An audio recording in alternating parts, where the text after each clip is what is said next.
PNP Chief Romel Marbil commits to reinstate at least the police escorts trusted by Vice President Sara Duterte. Marbil vowed to redeploy those who are from Davao that Duterte is comfortable with. This comes after Senators Ronald De La Rosa and Robin Padilla grilled Marbil on the recall of Duterte's PNP security detail. Marbil reiterated that there was no political pressure behind his move and that he only wanted to professionalize the PNP. He added that Duterte was not facing any threat as she is being loved by her people. There's a difference between a perceived threat and an actual threat. Wala po siyang threat. Wala po kami nakita. He's being loved by our people. Totoo lang, I'm so tired Tama of na yan. this security issue Alam mo, we're ng talking, Vice President. we're talking about islands being formed sa West Philippine Sea.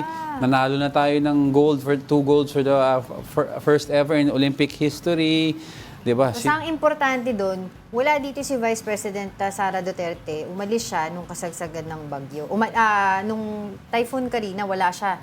Pero, di ba, sabi naman ng kanyang team, okay na daw yung kanilang response Basta for para context sa mga lang ha, kababayan. hindi ibig sabihin... Kasi feeling ko na divert yung issue. Hindi, tsaka hindi, ang understanding kasi ng marami, if you read social media, ang understanding kasi ng ibang taga-SOCMED universe, tinanggalan mo talaga totally ng bodyguards ng Vice President. Hindi, meron pa siya. Madami siyang bodyguards pa from... Wala lang yung mga naging paborito niya, matagal na sa In other kanya. words, from the Presidential Security Group, Yes. madami pa po siyang bodyguard. Ang tinanggal lang from the PNP side. Oo, nalaman tuloy, di ba, na meron pala siyang mga matagal ng bodyguard na hindi naman pala dapat. Dapat. Usually kasi 'di ba para daw yung familiarity, Oo. walang ano. Kasi nagro-rotate yan. Ang tinanggal lang yung PNP side, hindi po yung may PSG pa rin. Oo. May PSG in ko fairness naman sa kanya, sinabi niya dun sa kanyang letter, 'di ba, open letter kay PNP Chief Marbil, sinabi niya makakapagtrabaho siya kahit wala siyang security details. Yun ang sinabi niya. Kaya lang ayaw lang daw niya na naririnig na nagsasabi itong si PNP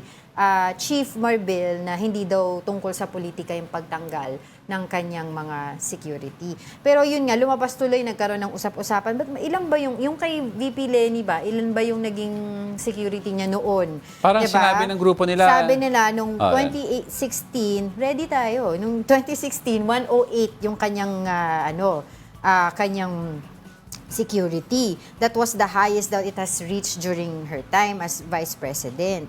No? Tapos, nung 2020, na-reduce yun sa 83. Tapos natapos ang kanyang panunungkulan bilang Vice President, 78 na lang. Diba? So, hindi naman daw yung naging issue sa kanila.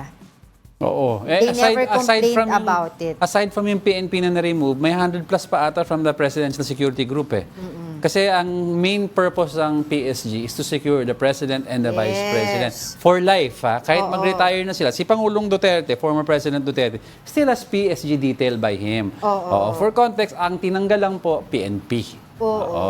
Yun nga. Tapos, ang tawag dito, nasabit pa yung issue na yan doon kay Vice President Sara Duterte na kanyang mga security dahil nga ginril kahapon sa Senate hearing. Si Marbil, si General Marbil. Ginril siya nila Senators Bato de la Rosa at saka ni Senator Robin Padilla.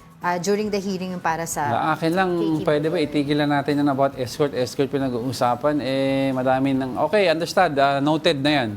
Madami pang issue. Oo, at saka dapat ang titignan din dito ng PNP, yung mga ibang mga PNP officials or officers na nagmo-moonlight ng mga security details ng mga mayayaman or makapangyarihan ng mga individuals. Diba, ang dami nag-viral this last 2 years na naglalabasan ng mga PNP pa rin na hindi na umalis mula eleksyon, nagbabodyguard pa rin. Oo, diba? Yun ang din. Ayusin nyo rin yung baha.